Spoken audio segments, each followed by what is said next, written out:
Missionary Baptist Church welcomes you to a time of harvest. It is our hope and prayer that the Spirit of the Lord reaches you through today's message and strengthens your walk with Christ so that you may pass along the word and strengthen others' walk with Christ. And now we present to you a time of harvest.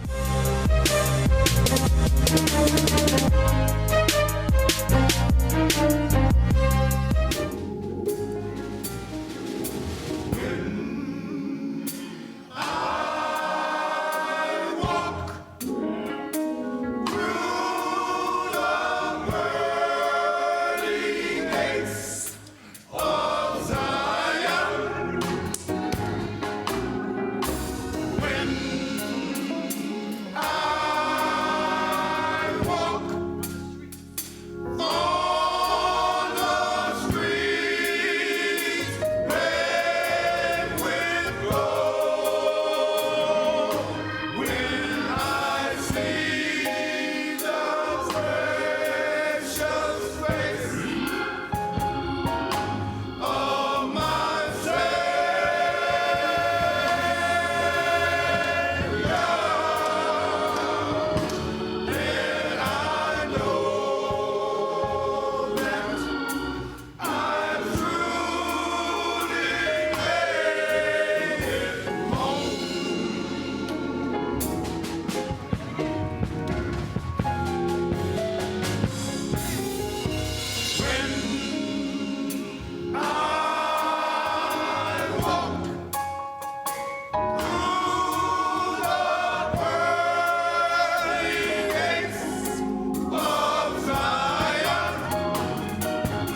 Let's first consider what they told. The record shows simply that they told him the facts. Very simple, bare passage of Scripture. They took up the body and buried it, and they went and told Jesus. They told him the facts. The Spirit suggests that by their actions then, what they did really was to put their situation completely in his hands. You know, there's something special about telling somebody your problems when you're willing to really put it completely in their hand. Now, you often hear me say that what is not explicit is implicit. If I put it in his hands, then it implies that I definitely believe he'll take care of it. If I put it in his hands, you know, no need of me putting it in his hands. And then I'm going to keep on messing with it. You know, I've told you once before, I think it bears repeating, about an experience I had when I was a young man when I was in the Air Force. It was just 2 days after payday. And I got broke. At that time, the military only paid you once. Now, you won't know what did you do? You ain't got to know all of that. These men here know about how I got broke. Now, I had a place to sleep and food to eat. We call that 3 hots on a cot. But I had 28 days to be broke.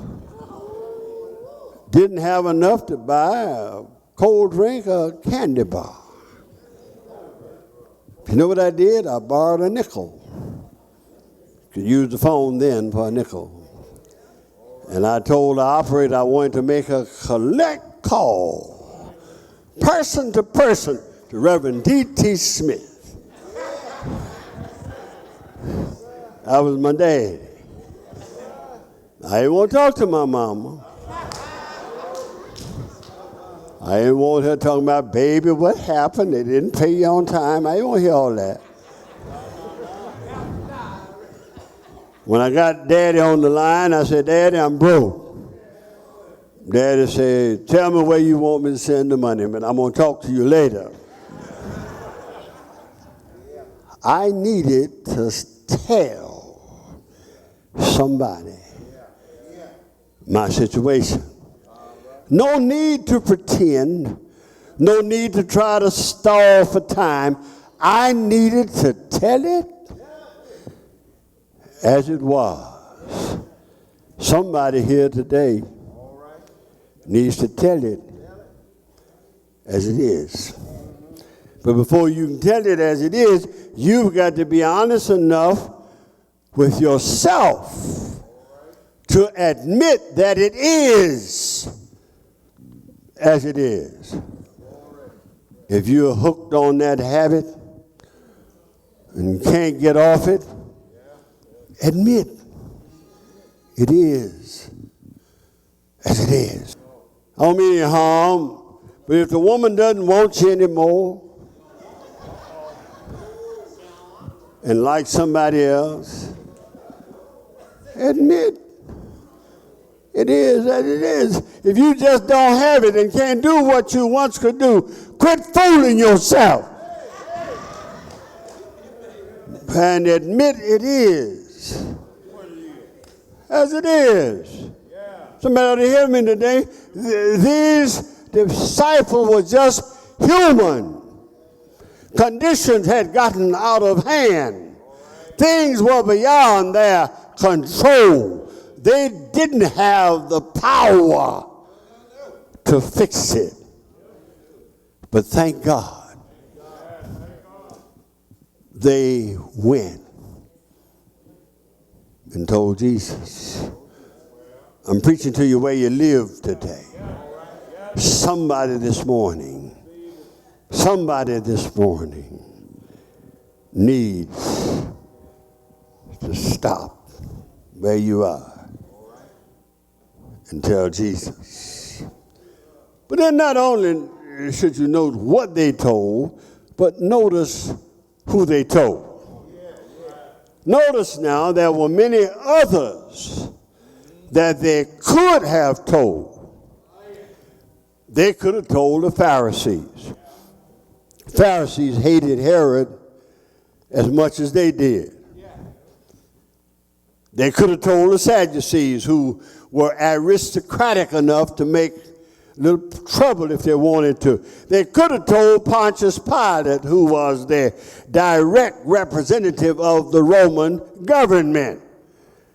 But friends, it's significant that when they decided to tell somebody, that they went and told Jesus. Now, friends, the Spirit suggests that as you struggle with the problems of life, you need to be careful who you tell. Okay, again, you need to be careful who you tell. See, just because you need to tell somebody doesn't mean that you should tell anybody. If John's disciples had told the Pharisees, all they could have done was join them in talking about how low down Herod was. They said, yeah, that Herod, I know he a low down man. Well, they needed more than that.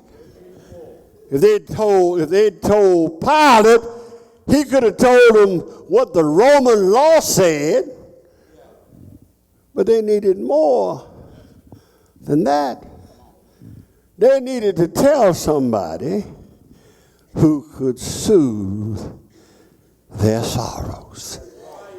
They needed to tell somebody who could give them hope for the future. Let me give you another personal experience. I saw a preacher friend a couple of years ago that I hadn't seen at a national convention for 2-3 years, and I greeted him. And I said, boy, where you been? I thought you'd left us. Hadn't seen you in so long.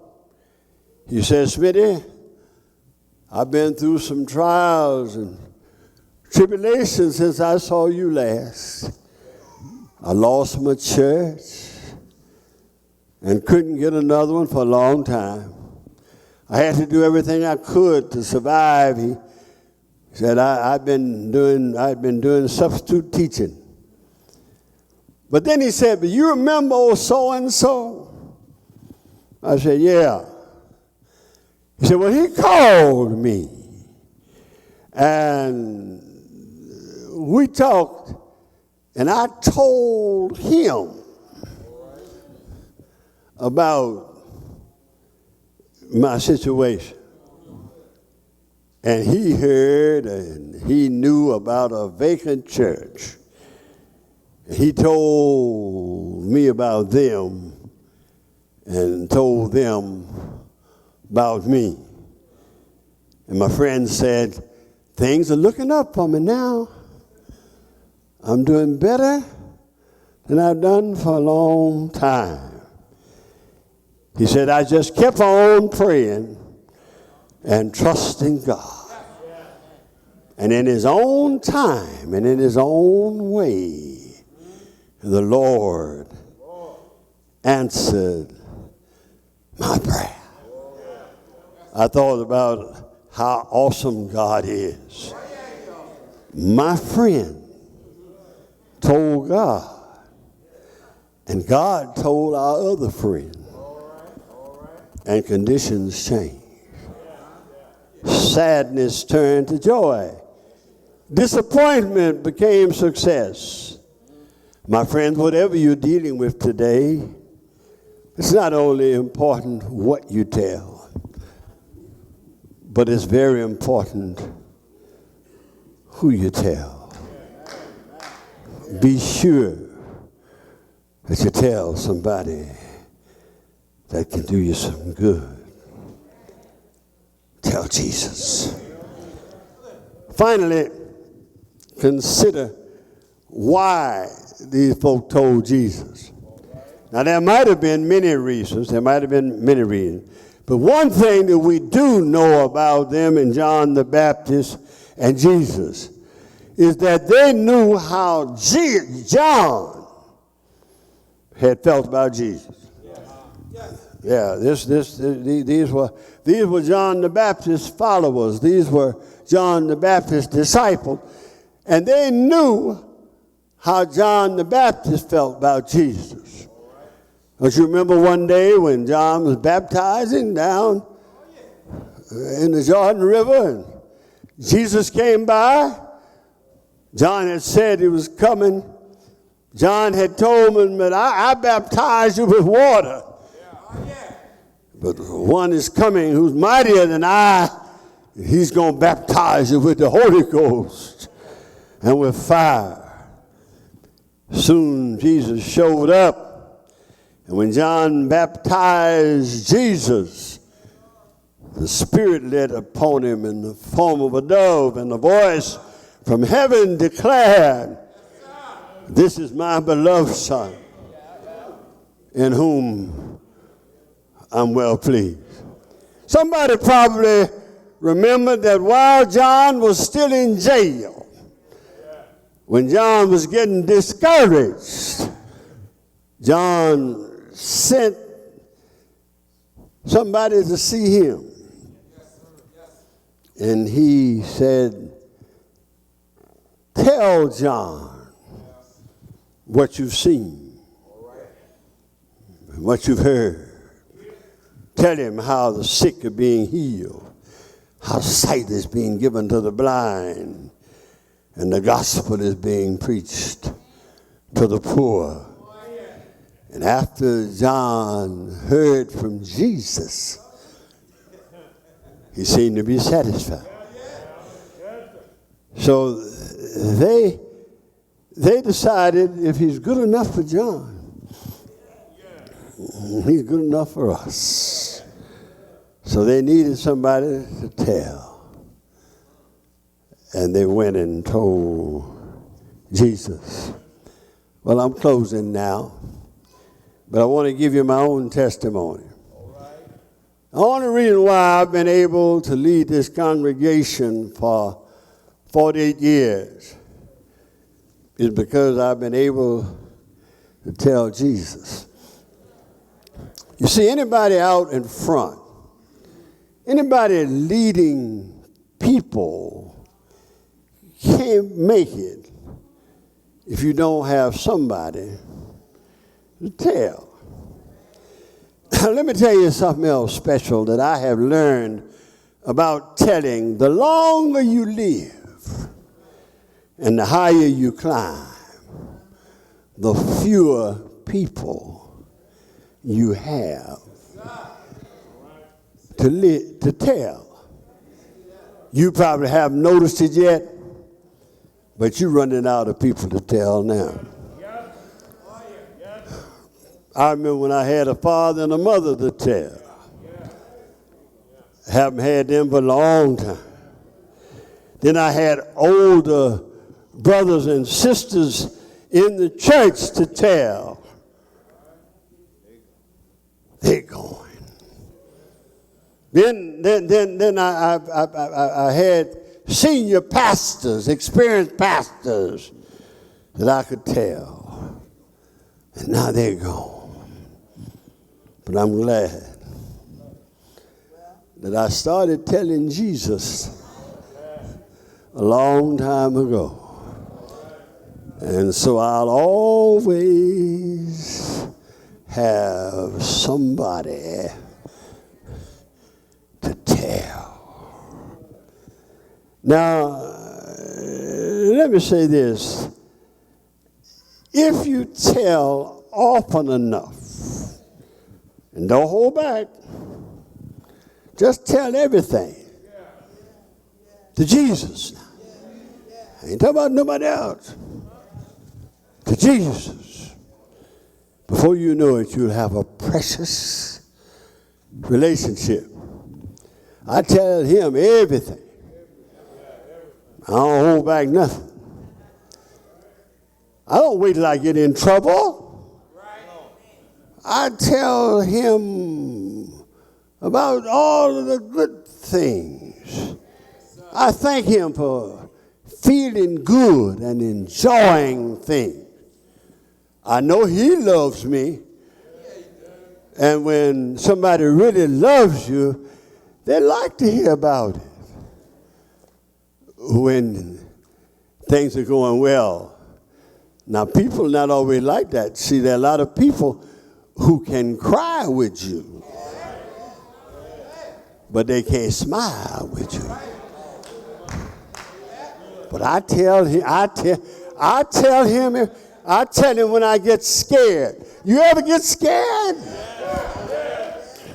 I get scared sometimes. And he gives me confidence. Let me share. I tell him when I want to do something, I know I ain't got no business doing, but I'm tempted to do it anyway. He'll give you strength to resist temptation. But see, I don't like to fool anybody. I don't like fooling anybody, so I'm going to be absolutely honest. Sometimes I do the thing I ain't got no business doing. I know I ain't got no business doing. I know you ain't like that. You don't do nothing, you ain't got no business like that. Go ahead, preach. But sometimes I do those things. And then even after I do, I go tell him. Yeah. And you know what? He loves me enough to forgive me. I tell him when trouble comes and I don't know what to do, but whatever happens, I just tell him.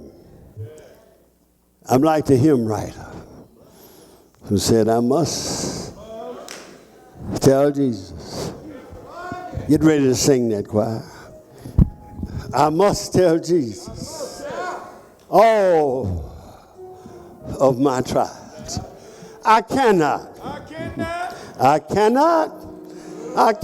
bear my burden alone in my distress.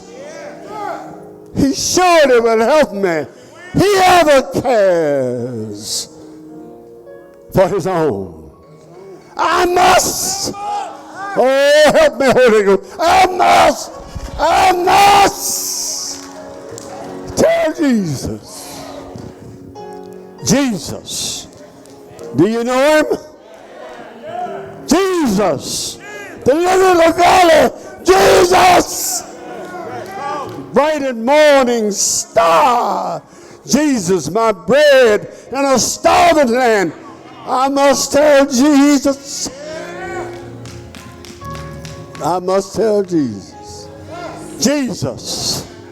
Jesus. Jesus. Ah, Jesus. Jesus. Ah, Jesus. Jesus. Ah, Jesus.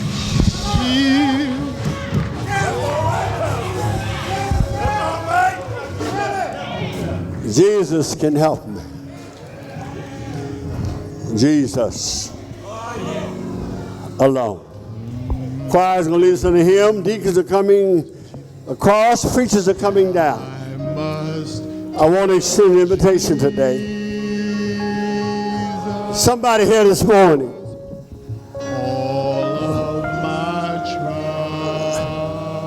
You're out of fellowship with God. Because you're out of fellowship with the body of Christ. This is your time.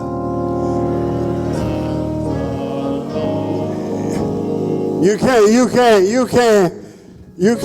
tell when you're out of fellowship. If you ain't having nothing to say to me when things are going well with you, don't wait till you get in trouble, come running to me.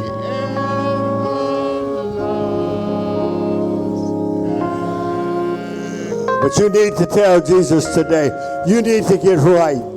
You need to get right. The Holy Spirit is preaching and speaking to you through me this morning. And warning you before it's too late. You need somebody that you can tell.